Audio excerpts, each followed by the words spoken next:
company from? The Dundalk. What company are you from? Susanna.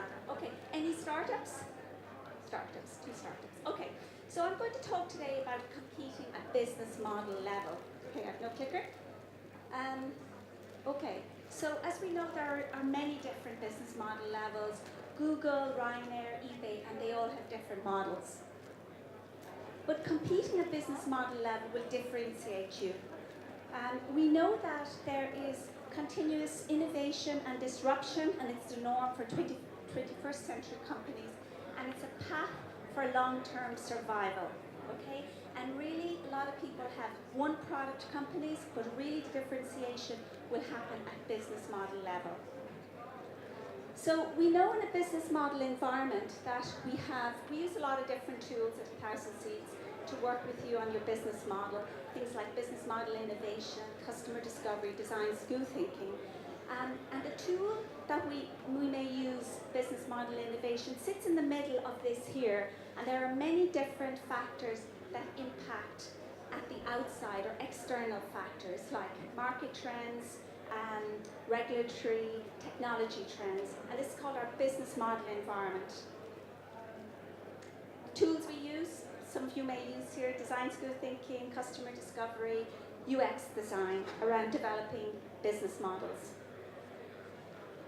Okay, so why does this really matter? To design at a business model level as opposed to at a product or a service level.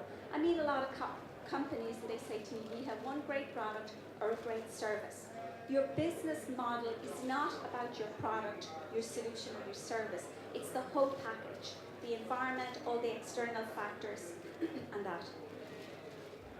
So when I talk to people about their business model, we look to see what problem do you solve. And we focus on that whole problem and on the customer's unmet needs. And that's the whole customer journey, the user journey, because really if we don't understand what it is the customer needs, then a lot of organizations are currently selling solutions from an organization aspect as opposed to from a customer-centric aspect. So why do business models fail? Business models fail for 4 reasons. They solve an irrelevant customer job, that's the unmet needs for that customer. They have a flawed business model. That could be, for example, their revenue model, their poor execution, and there's a number of them that I'm going to go through. They could fail for external threats or poor execution. So number 1, they can fail if you're solving an irrelevant customer problem. You might think that you have a fantastic idea and a fantastic products. Your customer may not think the same. From a startup aspect, we talk about having product market fit. And some companies put a lot of emphasis on their product or their service as their business model as opposed to the overall strategy. So the question is, do you, from a customer aspect, create gains or eliminate pains for your customer? This is one of the mistakes from a business model aspect. The second one is a flawed business model. So a flawed business model, sometimes I go into companies and you see that clearly they're generating more costs than revenues, and these are kind of basic ones. They fail to establish proper channels or customer relationships. They may be focusing on the wrong activities or focusing on everything.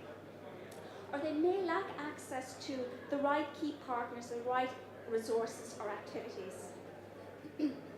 And we know that to be successful, you have to design a business model that works not only for your customers, but also for your company.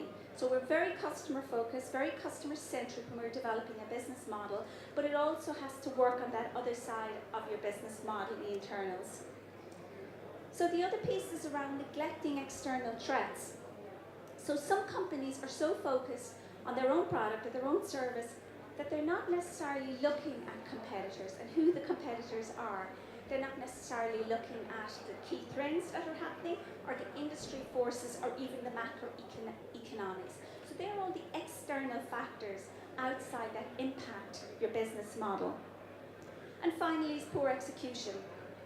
You know, you meet people with fantastic products, fantastic services, they're looking at the external threats, but they can't execute. So perhaps they have a lack of leadership, team skills, alignment of company resources, or no defined metrics or measurements around maybe critical success factors defined. And you know, Kodak is a good example of this. They were an amazing company with, at one stage, they had 145,000 people, and in 2012 they went bankrupt.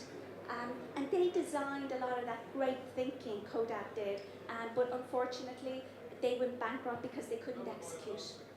They had their business model in-house, but they couldn't get that business model out. And a lot of companies have that problem.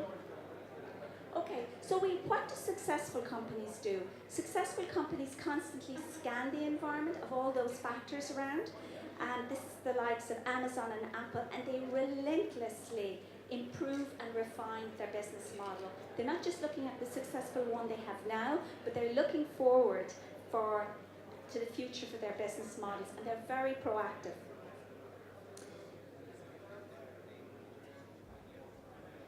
Okay, and what we're just saying here is that great business models, you know, really look to the future and execute flawlessly.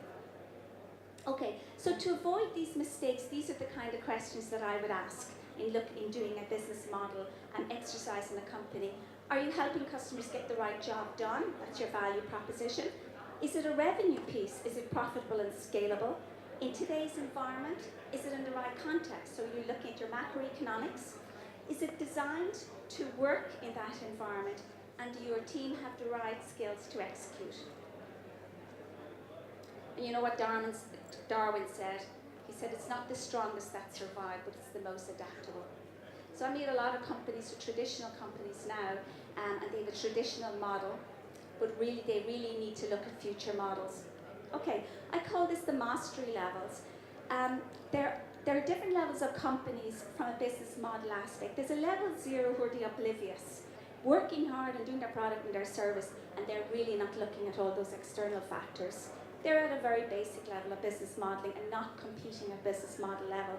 Then there's the beginners. They use things like business model innovation and do checklists.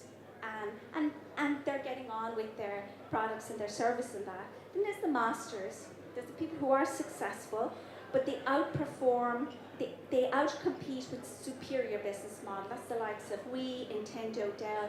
So Dell, as we all know, had a very traditional business model. They earned before they spent a number of years ago, and then they decided to do it the opposite way around. And that's one tactic from a business model aspect. And then there's the invincible. They continuously disrupt themselves while their business models are still successful. That's Google, continuously looking at open innovation, continuously looking at external companies. Okay, why are some business models better than others? So we look at different aspects. Some look at their value proposition. What if we offer our product for free? Some people look at their services, some people look at their partners, but they're always looking at how they differentiate from others. So what's our longer term differentiation from competitors? It's very difficult with just products and services. To build a better business model, we have to have our products and services, that's one part of it, but we have to have all the external factors as well. So the question is, can you design a better business model than your competitors? So when I'm looking at this with companies, I look at business model mechanics, okay? And I have 7 questions around how to construct a moat around your business model. And so this is how can you think about your existing business model and how do you redesign your business model to make it better? So the first is switching costs. So how difficult or costly is it for your customers to switch to another company? So we know, for example, if I was Nespresso, if I was Gillette, and I bought my Gillette razor, I had bought my printer, then I'm not going to easily go out and buy another printer. So they're locking you in. So can you lock your customers into the business model you have? Question is, could you increase your customers' switching costs?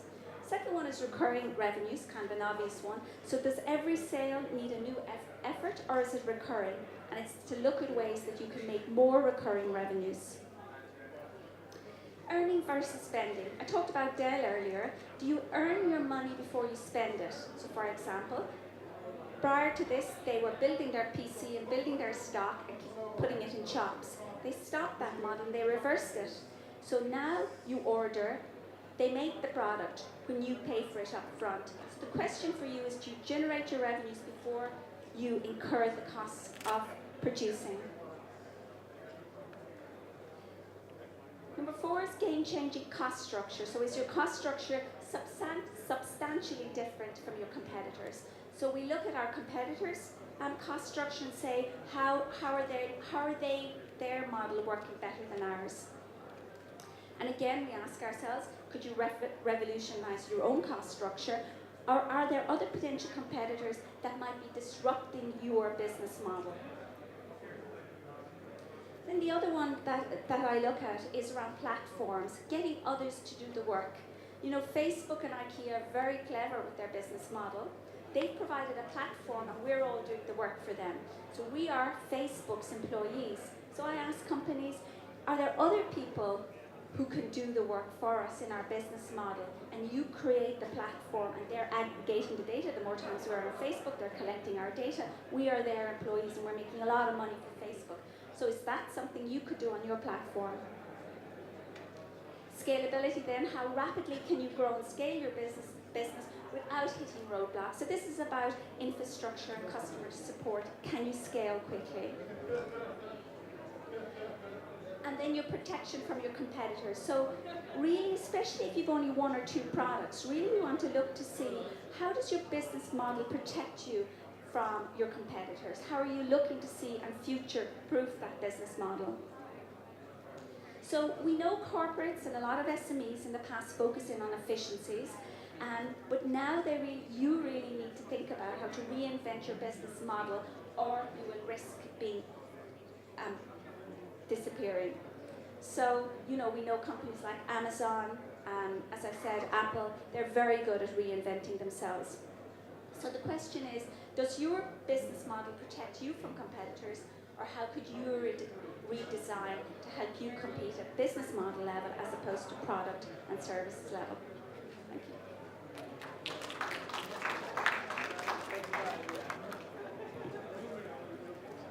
Thank you very much indeed, Mary.